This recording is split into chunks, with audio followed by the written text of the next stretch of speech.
what's in your mitochondria? Today on Health Edge, we're talking with Victoria Dickens, a genetic counselor who specializes in mitochondrial disorders.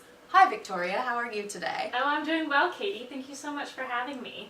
I'm especially doing great because it's Mitochondrial Inheritance Awareness Month. Yes, it is. For those viewers who might not remember their high school biology class, can you tell us a little bit about what mitochondria are? Absolutely. So a mitochondrion is basically the powerhouse of your body's cells. It's where the energy that your body needs is made. Oh yes, that is ringing a bell from my class, from back. Let's not go there. So where exactly do people get their mitochondria from? Well, I'm glad you asked. Mitochondrial inheritance is a little bit different from how your regular DNA is inherited. So normally you get DNA from both your mom and your dad, but mitochondrial DNA actually just comes from your mom. So, Victoria, are my mitochondria exactly the same as my mom's? Because I don't think I want what she has. Sorry, Rose, I still love you. Well, it's a little bit more complicated than that.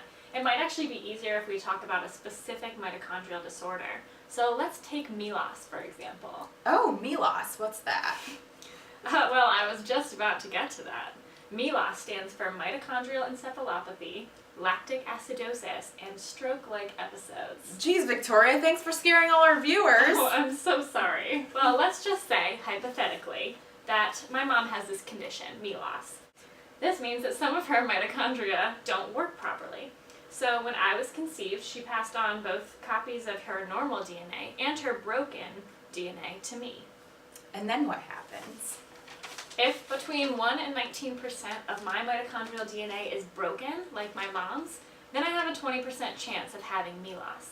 But if more than 20% of my mitochondrial DNA is broken, I have a 50% chance of having MELAS. Victoria, you lost me with those numbers, and I think I'm even more confused now. Oh, I totally understand.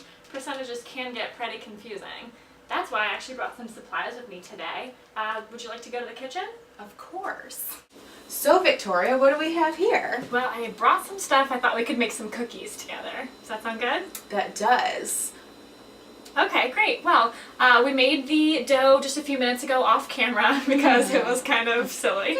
But we have some M&Ms here. Oh. And I've got red and green M&Ms. And I thought we could mix these in to kind of show how our mitochondrial DNA is inherited. Oh, that is very interesting. Okay, all right. So let's put in about equal numbers of each kind. And then we'll see how they get distributed throughout the cookie dough. All right, that sounds good. Do you want to do the red ones? Yes. Great. Go ahead and just dump them right in. All of them? Yeah, do all of them. These are going to be great cookies. And I'll do the green ones. Okay, now we'll just mix them up. So here we see all the colored M&Ms mixed in together randomly, pretty much, and it's about equal numbers. Okay, so now we're going to make some cookies. So let's just... Both wash our hands? Yes. Alright, so we just washed our hands. Our M&Ms are all mixed into the cookie dough. Now we're going to go ahead and start making some cookies. So we're just kind of grabbing like you normally would with cookies. So I'm not picking, a particular color out or anything like that. Just making some balls. These are going to be big cookies. Should we flatten? Do we? Yes. Okay. Okay, so we'll be back in just a moment as soon as this is done. So as you can see, we just finished putting all the cookies out on our cookie sheet. Let's use our imaginations and pretend like each of these cookies is a cell in your body. And each cell contains both red and green M&Ms. We'll say that the red M&Ms are our broken mitochondria, and the green ones are the ones that are acting like they should. So we're going to go ahead and bake these up, and then we'll take a look and see how those broken and normal mitochondria distributed throughout our cells.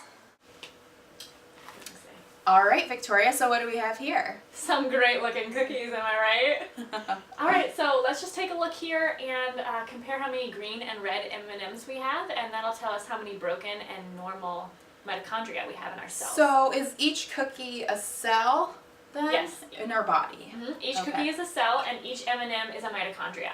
And again, just a reminder, the red ones are broken mitochondria, and the green ones are ones that work properly. So let's go ahead and count them. Do we want to guess which one has more first? Oh yeah, what do you think? I'm going to go with red. Okay. Would you say red? I think red because it stands out more. Yeah, that's a great guess. So let's go ahead and just count them real quick. Okay. And we can compare. You do red and I'll do green? All right, sounds good. All right.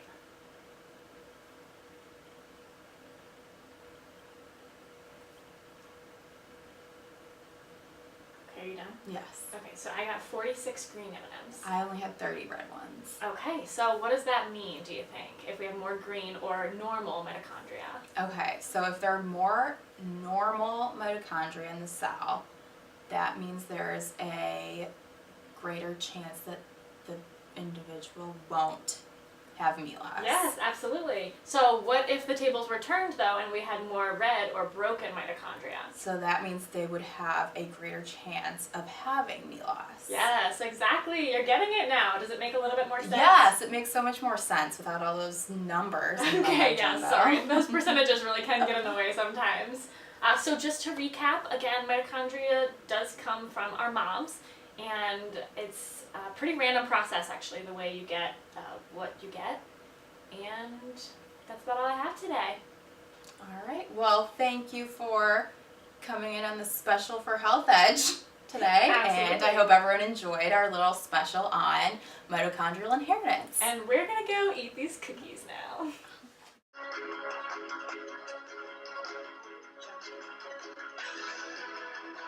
Tell me what you get your body from.